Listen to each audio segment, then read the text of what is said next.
അധ്യായം 23. അനന്തരം രാജാവ് ആളയച്ചു. അവർ യഹൂദായിലും യെരുശലേമിലുള്ള എല്ലാ മൂപ്പന്മാരെയും അവന്റെ അടുക്കൽ കൂട്ടിവരുത്തി. രാജാവും സകല യഹൂദ പുരുഷന്മാരും യെരുശലേമിലെ സകല നിവാസികളും പുരോഹിതന്മാരും പ്രവാചകന്മാരും ആബാലവൃദ്ധം ജനമൊക്കെയും യഹോവയുടെ ആലയത്തിലേക്ക് ചെന്നു. യഹോവയുടെ ആലയത്തിൽ വെച്ച് കണ്ടുകിട്ടിയ നിയമപുസ്തകത്തിലെ വാക്യങ്ങളെയെല്ലാം അവർ കേൾക്കെ അവൻ വായിച്ചു. രാജാവ് തൂണിനരികെ നിന്നുകൊണ്ട് താൻ യഹോവയെ അനുസരിച്ച് നടക്കുകയും അവന്റെ കൽപ്പനകളും സാക്ഷ്യങ്ങളും ചട്ടങ്ങളും പൂർണ്ണ ഹൃദയത്തോടും പൂർണ്ണ മനസ്സോടും കൂടെ പ്രമാണിക്കുകയും ഈ പുസ്തകത്തിൽ എഴുതിയിരിക്കുന്ന നിയമത്തിന്റെ വാക്യങ്ങൾ നിവർത്തിക്കുകയും ചെയ്യാമെന്ന് യഹോവയുടെ മുമ്പാകെ ഒരു നിയമം ചെയ്തു. ജനമൊക്കെയും ഈ നിയമത്തിൽ യോജിച്ചു. രാജാവ് മഹാപുരോഹിതനായ ഹിൽക്കിയാവോടും രണ്ടാം തരത്തിലുള്ള പുരോഹിതന്മാരോടും വാതിൽ കാക്കുന്നവരോടും ബാലിനും അശേരായ്ക്കും ആകാശത്തിലെ സർവ്വസൈന്യത്തിനും വേണ്ടി ഉണ്ടാക്കിയ ഉപകരണങ്ങളൊക്കെയും യഹോവയുടെ മന്ദിരത്തിൽ നിന്ന് പുറത്തു കൊണ്ടുപോകുവാൻ കൽപ്പിച്ചു. യെരുശലേമിന് പുറത്തു കിദ്രോൻ പ്രദേശത്ത് വെച്ച് അവയെ ചുട്ട് ചാരം ബേഥേലിലേക്ക് കൊണ്ടുപോയി. യഹൂദാ പട്ടണങ്ങളിലും യെരുശലേമിന്റെ ചുറ്റിലുമുള്ള പൂജാഗിരികളിൽ ധൂപം കാട്ടുവാൻ യഹൂദാ രാജാക്കന്മാർ നിയമിച്ചിരുന്ന പൂജാഗിരികളെയും ബാലിനും സൂര്യനും ചന്ദ്രനും ഗ്രഹങ്ങൾക്കും ആകാശത്തിലെ സർവ്വസൈന്യത്തിനും ധൂപം കാട്ടിയവരെയും അവൻ നീക്കിക്കളഞ്ഞു.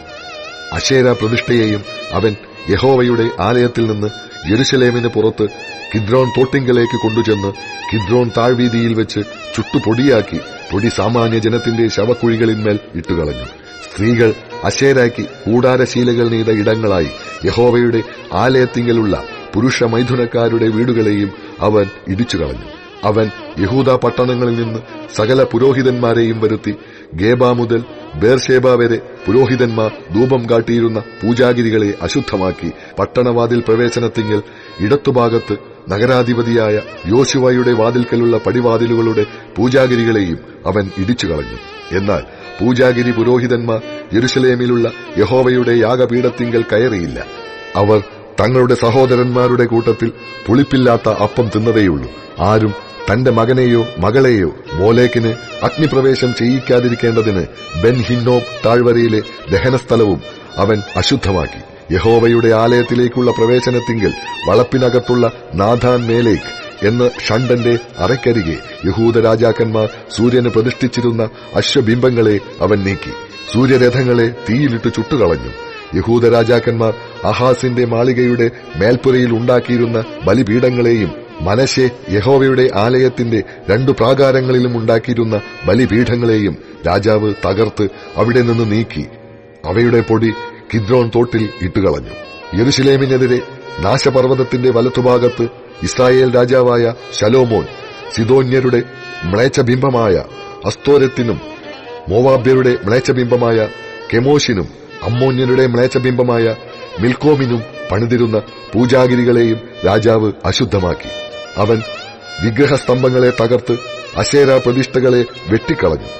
അവ നിന്നിരുന്ന സ്ഥലങ്ങളെ മനുഷ്യാസ്ഥികൾ കൊണ്ട് നിറച്ചു. അത്രയുമല്ല, ഇസ്രായേലിനെ കൊണ്ട് പാപം ചെയ്യിപ്പിച്ച നെബാത്തിന്റെ മകനായ യൊരേബയാം ബേദലിൽ ഉണ്ടാക്കിയിരുന്ന യാഗപീഠവും പൂജാഗിരിയും അവൻ ഇടിച്ചുകളഞ്ഞു. പൂജാഗിരി അവൻ ചുട്ടുപൊടിയാക്കി.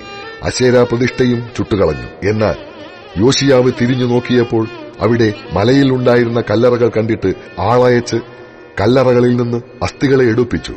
ഈ കാര്യം മുന്നറിയിച്ചിരുന്ന ദൈവപുരുഷൻ പ്രസ്താവിച്ച യഹോവയുടെ വചനപ്രകാരം ആ യാഗപീഠത്തിന്മേൽ ഇട്ട് ചുട്ട് അത് അശുദ്ധമാക്കി കളഞ്ഞു. ഞാൻ കാണുന്ന ആ ജ്ഞാപകസ്തംഭം എന്ത് എന്ന് അവൻ ചോദിച്ചു.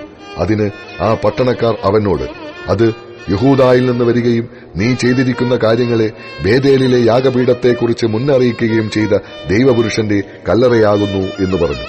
അപ്പോൾ അവൻ, അത് ഇരിക്കട്ടെ, അവന്റെ അസ്ഥികളെ ആരും അനക്കരുത് എന്ന് കൽപ്പിച്ചു.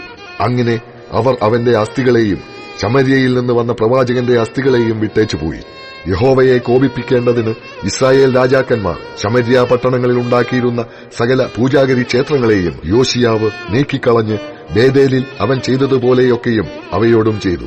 അവൻ അവിടെയുള്ള പൂജാഗിരി പുരോഹിതന്മാരെയൊക്കെയും ബലിപീഠങ്ങളിന്മേൽ വെട്ടിക്കൊല്ലിക്കുകയും അവയുടെ മേൽ മനുഷ്യാസ്ഥികൾ ചുടുകയും ചെയ്തിട്ട് യെരുശലേമിലേക്ക് മടങ്ങിപ്പോന്നു.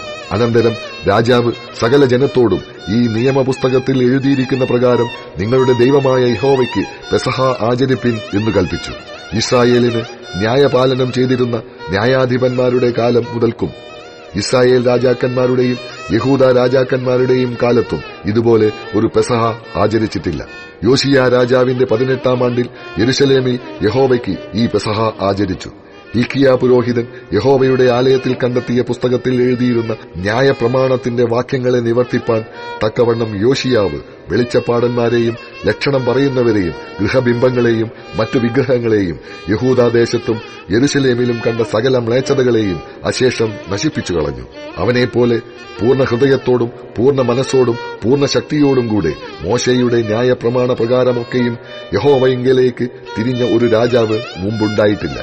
പിമ്പ് ഒരുത്തൻ എഴുന്നേറ്റിട്ടുമില്ല. എങ്കിലും മനശ്ശെ യഹോവയെ കോപിപ്പിച്ച സകല കോപഹേതുക്കളും നിമിത്തം യഹൂദായുടെ നേരെ ജ്വലിച്ച തന്റെ മഹാകോപത്തിന്റെ ഉഗ്രതയെ യഹോവ വിട്ടുമാറാതെ ഞാൻ ഇസ്രായേലിനെ നീക്കിക്കളഞ്ഞതുപോലെ യഹൂദായെയും എന്റെ സന്നിധിയിൽ നിന്ന് നീക്കുകയും ഞാൻ തിരഞ്ഞെടുത്ത ഈ യെരുശലേം നഗരത്തെയും എന്റെ നാമം അവിടെ ഇരിക്കും എന്ന് ഞാൻ അരുളിച്ചെയ്ത ആലയത്തെയും ത്യജിച്ചു കളയുകയും ചെയ്യും എന്ന് യഹോവ കൽപ്പിച്ചു. യോശിയാവിന്റെ മറ്റുള്ള വൃത്താന്തങ്ങളും അവൻ ചെയ്തതൊക്കെയും യഹൂദ രാജാക്കന്മാരുടെ വൃത്താന്ത പുസ്തകത്തിൽ എഴുതിയിരിക്കുന്നുവല്ലോ. അവന്റെ കാലത്ത് മിസ്രയീം രാജാവായ ഫറവോൻ നെഖോ അശൂർ രാജാവിന്റെ നേരെ ഫ്രാത്ത് നദിക്ക് പുറപ്പെട്ടു. യോശിയ രാജാവ് അവന്റെ നേരെ ചെന്നു. അവനെ കണ്ടിട്ട് മെഗിദ്ദോവിൽ വെച്ച് കൊന്നുകളഞ്ഞു. അവന്റെ ഭൃത്യന്മാർ മരിച്ചുപോയവനെ രഥത്തിൽ കയറ്റി മെഗിദ്ദോവിൽ നിന്ന് യെരുശലേമിലേക്ക് കൊണ്ടുവന്ന് അവന്റെ സ്വന്തം കല്ലറയിൽ അടക്കം ചെയ്തു. പിന്നെ ദേശത്തെ ജനം യോശിയാവിന്റെ മകനായ യഹോവാഹാസിനെ കൂട്ടിക്കൊണ്ടുവന്ന് അഭിഷേകം കഴിപ്പിച്ച് അവന്റെ അപ്പന് പകരം രാജാവാക്കി. യഹോവാഹാസ് വാഴ്ച തുടങ്ങിയപ്പോൾ അവന് 23 വയസ്സായിരുന്നു. അവൻ 3 മാസം യെരുശലേമിൽ വാണു. അവന്റെ അമ്മയ്ക്ക് ഹമുദൽ എന്നു പേർ. അവൾ ലിംനക്കാരനായ യിരെമ്യാവിന്റെ മകളായിരുന്നു. അവൻ തന്റെ പിതാക്കന്മാർ ചെയ്തതുപോലെയൊക്കെയും യഹോവയ്ക്ക് അനിഷ്ടമായുള്ളത് ചെയ്തു. അവൻ യെരുശലേമിൽ വാഴാതിരിക്കേണ്ടതിന് ഫറവോൻ നെഖോ ഹമാത്ത് ദേശത്തിലെ റിബ്ലായിൽ വെച്ച് അവനെ ബന്ധിച്ചു. ദേശത്തിന് 100 താലന്ത് വെള്ളിയും 1 താലന്ത് പൊന്നും പിഴ കൽപ്പിച്ചു. ഫറവോൻ നെഖോ യോശിയാവിന്റെ മകനായ എല്യാക്കീമിനെ അവന്റെ അപ്പനായ യോശിയാവിന് പകരം രാജാവാക്കി. അവന്റെ പേർ യഹോയാക്കീം എന്നു മാറ്റി. യഹോവാഹാസിനെ അവൻ കൊണ്ടുപോയി. അവൻ മിസ്രയീമിൽ ചെന്ന് അവിടെ വെച്ച് മരിച്ചുപോയി. ആ വെള്ളിയും പൊന്നും യഹോയാക്കീം ഫറവോനു കൊടുത്തു. എന്നാൽ ഫറവോന്റെ കൽപ്പന പ്രകാരം വെള്ളി കൊടുക്കേണ്ടതിന് അവൻ ദേശത്ത് വരിയിട്ടു.